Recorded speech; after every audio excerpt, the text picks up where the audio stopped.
Je vous retrouve, vous avez dû voir mon petit vlog de Montreuil, petit parce que je ne suis pas restée très longtemps, pas autant que j'aurais voulu sur le salon.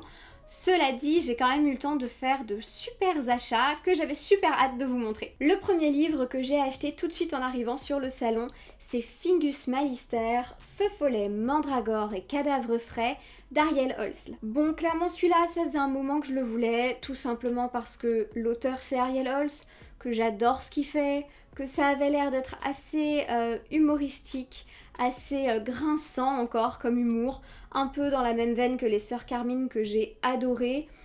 Donc ça m'a semblé évident d'aller me l'acheter. Je ne sais pas exactement en fait ce qui va se passer, du coup je vais vous lire le résumé pour que vous ayez la même idée que moi. Préparez votre soupe. Trouvez 120 g de sève de mandragore, 80 g d'or des fous. Mélangez-les dans un bocal à élixir, faites mijoter une journée à feu follet. Répandez-la sur tout cadavre frais, il reviendra à la vie en quelques minutes et le rituel de zombification sera accompli. Apprenti seigneur maléfique, Fingus Malister sait comment éblouir les jurés de sa future académie de magie. Mais il a besoin de l'aide d'une sorcière plus têtue que lui. Du coup voilà, c'est un livre que j'ai hâte de lire, je pense que ce sera une petite lecture très sympa entre deux plus grosses lectures.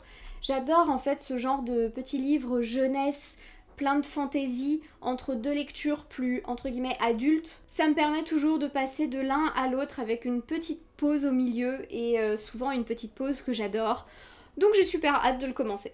Le second livre que j'ai acheté c'est Orage, Petit Seigneur des Ténèbres de Julien Hervieux. Donc là on est un peu dans la même veine puisqu'on retrouve un petit seigneur des ténèbres. Voilà, je sais pas exactement ce que j'ai. Là c'est un petit seigneur des ténèbres, tout à l'heure c'était un apprenti seigneur des ténèbres.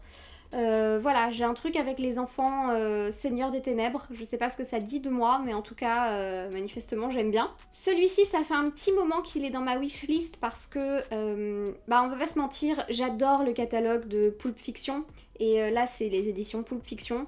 Je n'ai jamais été déçue par une de leurs lectures, donc j'avais super envie de découvrir d'autres choses, parce que à part les livres où les héroïnes étaient plutôt féminines, je n'ai pas lu beaucoup d'autres romans chez Pulp Fiction où le héros, le protagoniste, était un garçon. J'avais envie d'essayer, j'avais envie de voir, donc je me suis dit que celui-ci me tentait bien. Donc dans ce roman, en fait, on a Orage qui est un petit seigneur des ténèbres, et il sait en fait ce qui va lui arriver dans la vie, puisqu'en gros, il doit enlever une princesse. Ensuite, il y a un prince ou en tout cas un chevalier qui doit venir récupérer la princesse. Il perd et puis c'est fini. Bon, voilà. Du coup, je sais pas si Orage ça le tente beaucoup cette histoire, mais en tout cas, ça l'agace un petit peu de savoir que tout est tracé, j'ai l'impression. Et puis il faut apprendre ses leçons, et puis voilà, ça l'amuse pas trop. Donc lui, il va aller chercher la princesse dès maintenant, histoire qu'on soit débarrassé. En tout cas, c'est ce que j'ai compris de l'histoire et j'ai hâte de voir si c'est ça ou pas trop. En tout cas, j'ai hâte de comprendre en fait quels sont les tenants et les aboutissants de ce roman.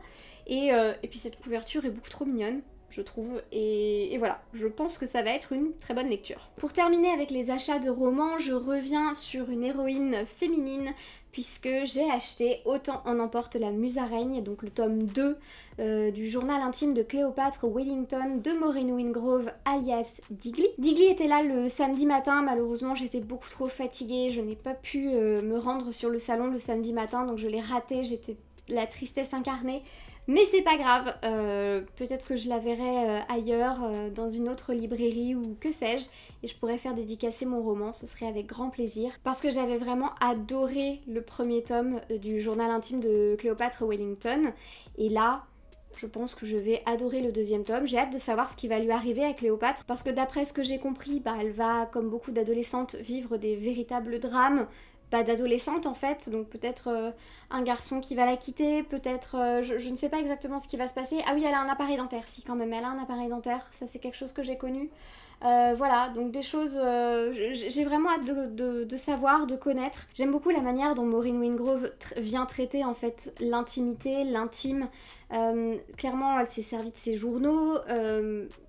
Ce que je vois, c'est que, en tout cas dans le premier tome, ce que j'ai pu remarquer vraiment, c'est que son journal intime ressemble énormément au mien et que ça a vraiment résonné particulièrement avec moi parce que Bah voilà, plein de petites remarques, plein de petites choses qui ont vraiment fait écho à ce que moi j'ai vécu en tant qu'adolescente.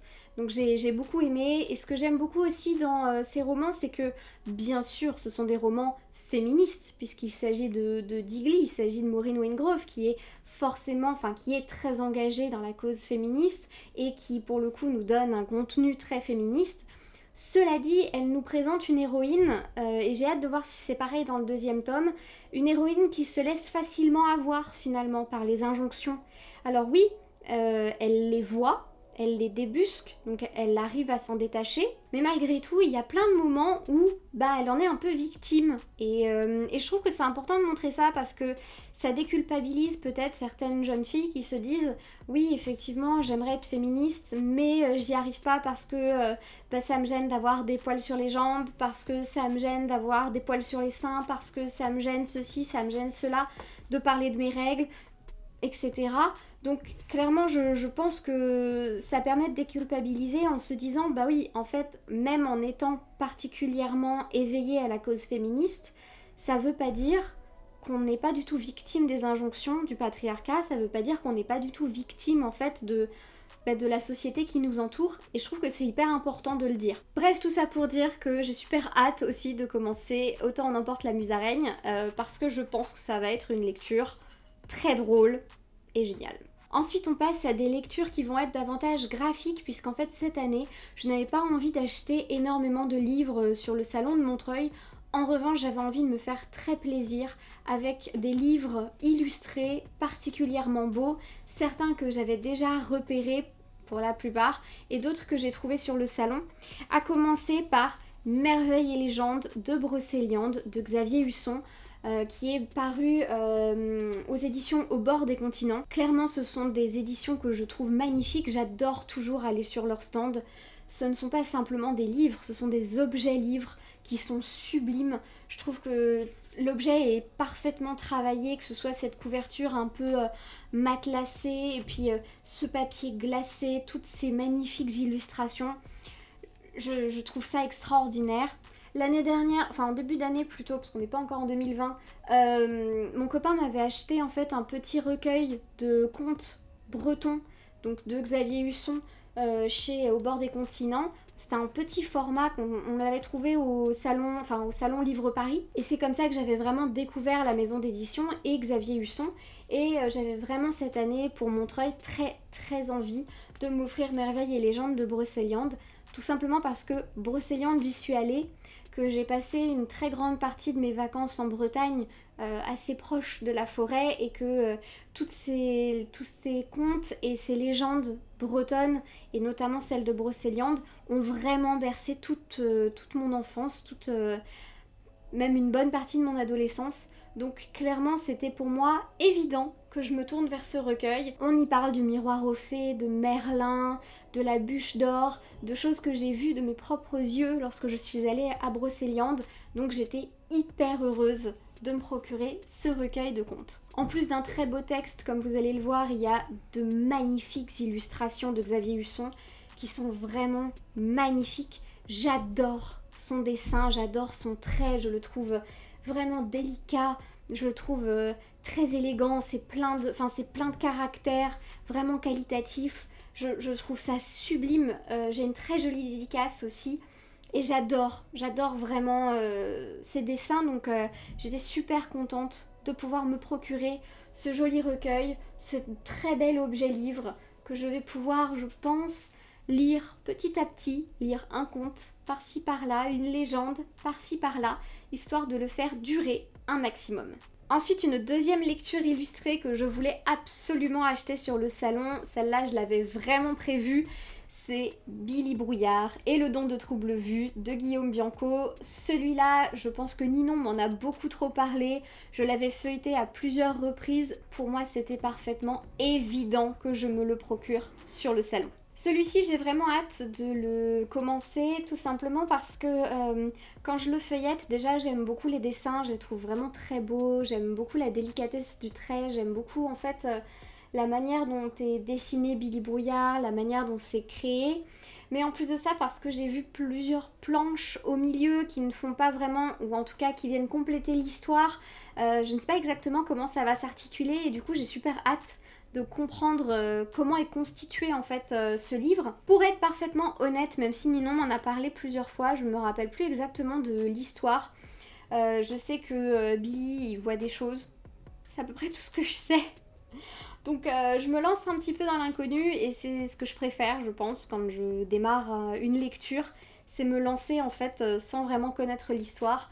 Et d'autant plus une lecture graphique parce qu'on peut être vite, entre guillemets, spoilé en feuilletant. Et là, pas du tout. Donc du coup, je suis super contente de découvrir cette lecture. Et vous allez voir vraiment, je vais vous montrer aussi, je trouve que les dessins sont beaux, l'ambiance à l'intérieur a l'air vraiment particulière, un peu sombre, un peu dark et en même temps très mignonne. Enfin, c'est vraiment du creepy cute et j'aime beaucoup.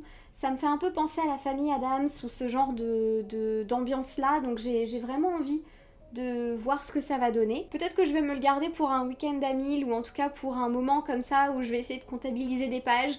Je sais pas trop, je vais voir, mais en tout cas, j'ai hâte de commencer Billy Brouillard. Enfin, le dernier achat que j'ai fait sur le salon, c'est un livre que j'avais vu passer sur le compte d'une personne, mais je ne me rappelle plus du tout qui, donc je suis désolée, bref, sur Instagram, et que j'avais trouvé sublime, donc j'étais très contente de pouvoir le feuilleter sur place, et quand je l'ai vu, ça a été un tel coup de cœur que forcément je l'ai acheté tout de suite. Il s'agit de Secrets de sorcière, une initiation à notre histoire et nos savoirs, de Julie Légère, Elsa White et Laura Pérez. Autant vous dire que je trouve que c'est un livre d'une beauté exceptionnelle. Je vais juste commencer par vous montrer les illustrations, commencer par vous montrer l'intérieur, parce que je crois que j'ai rarement vu en fait un livre aussi sublime. C'est un magnifique papier épais avec des sublimes illustrations. J'adore en fait ces illustrations avec des couleurs pleines comme ça, où c'est très... j'adore ce contraste. Elles viennent s'inscrire dans le texte d'une manière incroyable. Enfin, vraiment, je trouve que c'est une magnifique parution. Et en plus de ça, je trouve que c'est assez génial, puisque l'idée, en fait, ça va être de présenter l'histoire de la sorcellerie, l'histoire des sorcières, l'histoire de tout ce qui fait la sorcellerie d'aujourd'hui à des jeunes filles, des jeunes femmes qui voudraient être sorcières à leur tour. Je vous lis le résumé qui est sur la 4e de couverture parce que franchement, il me donne des frissons. Ce livre des ombres a été écrit pour toi. Toi qui veux en apprendre davantage sur l'histoire de la sorcellerie, de l'Antiquité jusqu'à nos jours. Toi qui veux comprendre ce qui est arrivé à tes sœurs, des grands coups d'éclat aux pires persécutions. Toi qui veux découvrir l'origine et les secrets des outils et symboles magiques, de l'abracadabra au pentacle. Toi qui veux maîtriser tes pouvoirs entre potions guérisseuses et talismans porte-bonheur. Toi pour qui la grande famille des sorcières est aussi bien l'occasion d'une communauté de cœur qu'un symbole d'émancipation. Clairement, ça me fout des frissons. Je trouve que là on est vraiment dans le féminisme absolu, en fait, dans l'émancipation incroyable.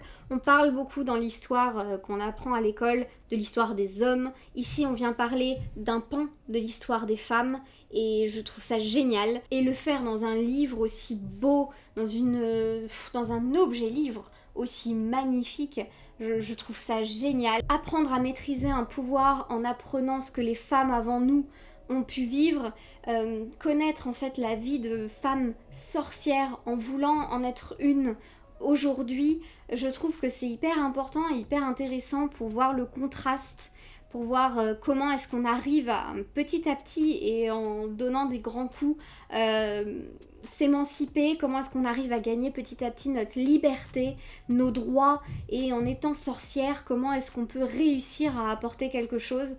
Celui-là, c'est pareil, je pense que ça va être une lecture que je vais faire petit à petit parce que j'ai envie de la déguster, j'ai envie de la voir doucement, j'ai envie de la découvrir et je pense que ça, c'est le genre de livre que je vais lire une fois, puis deux, puis trois, puis quatre, jusqu'à le connaître par cœur.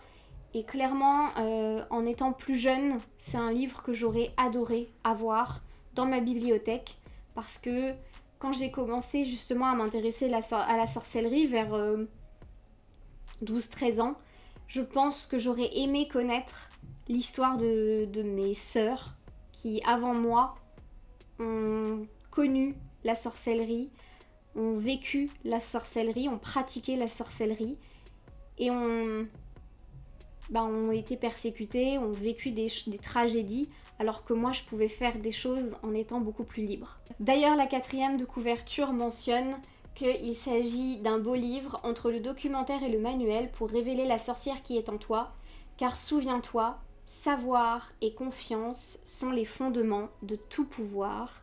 Et je pense que ce savoir, j'aurais aimé l'avoir plus jeune, mais je suis très heureuse de pouvoir le découvrir davantage à mon âge aujourd'hui. Voilà, ce book haul touche déjà à sa fin, j'espère que ça vous aura plu. Comme je vous l'avais dit, je n'ai pas acheté énormément de livres sur le salon. Cela dit, j'ai vraiment fait des achats qui me tenaient à cœur et je pense que j'ai des belles lectures qui m'attendent. Donc pour moi, c'était vraiment parfait. N'hésitez pas à me dire en commentaire si vous étiez sur le salon, si vous avez fait des achats, ce que vous avez pu trouver et découvrir sur place. Et en attendant une prochaine vidéo, je vous souhaite de bonnes lectures et je vous dis à très bientôt.